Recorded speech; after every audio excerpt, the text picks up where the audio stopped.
State cercando una torta golosa e allo stesso tempo irresistibile? Fate largo alla torta salame di cioccolato. Iniziamo con lo sbriciolare i biscotti secchi. Io li sbriciolo così a mano.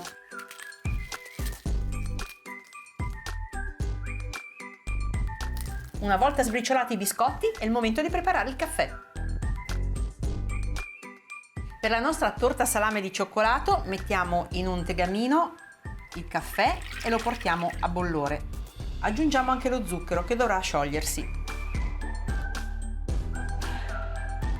Lo zucchero è sciolto, aggiungo il cacao. Mescoliamo bene per scioglierlo. E dopo il cacao è il momento di aggiungere il burro. E lo facciamo sciogliere. Il composto è pronto, ora lo lasciamo raffreddare. Come vi ho detto prima, questa torta salame di cioccolato è una rivisitazione del classico salame di cioccolato, un po' perché abbiamo aggiunto il caffè e un po' perché adesso uniremo delle nocciole che dobbiamo tritare grossolanamente.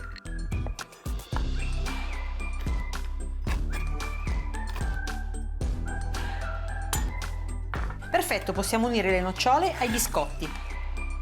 Per mescolare meglio, visto che ci sono tanti biscotti, ne metto un po' in una ciotolina e poi li unirò dopo. E adesso possiamo unire il nostro composto di caffè e cacao ai biscotti. E adesso mescoliamo tutto. E adesso pian piano possiamo unire anche gli altri biscotti. Io invece di metterla in un piatto fondo la metterò in una tortiera. Schiacciamolo per bene per evitare che rimangano dei buchi. Una volta finita di compattare, la nostra torta salame di cioccolato va in frigorifero per almeno 3 ore. Per rendere ancora più golosa la nostra torta salame di cioccolato ho pensato di rivestirla una volta che sarà fredda con una ganache al cioccolato. Quindi in un pentolino metto della panna e la faccio scaldare. Ora che il latte sta sfiorando il bollore, spengo il fuoco e ci butto dentro il cioccolato. Perfetto, ci siamo! Ho estratto la mia torta salame di cioccolato dal frigorifero, quindi è bella fredda, e adesso ci verso sopra la mia ganache. Comincio a ricoprire i bordi.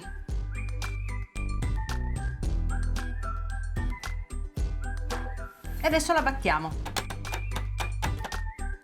Ora raccogliamo la ganache in eccesso, quella che è caduta sulla teglia, e la mettiamo in una sac à poche con una bocchetta stellata.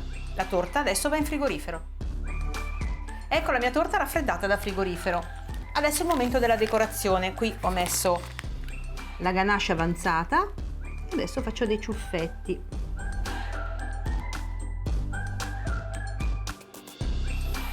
E su ogni ciuffetto mettiamo una nocciola.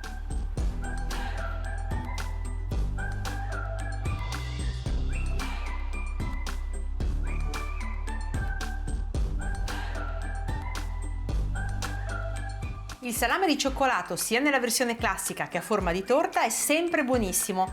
Con l'aggiunta di caffè e nocciole poi vi assicuro che è una vera goduria. Non ci resta che tagliarne una fetta.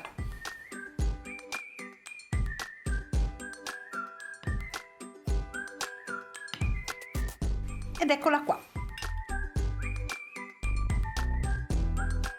Ecco la mia torta, un'idea perfetta per una merenda da condividere con gli amici o per un dolce fine pasto.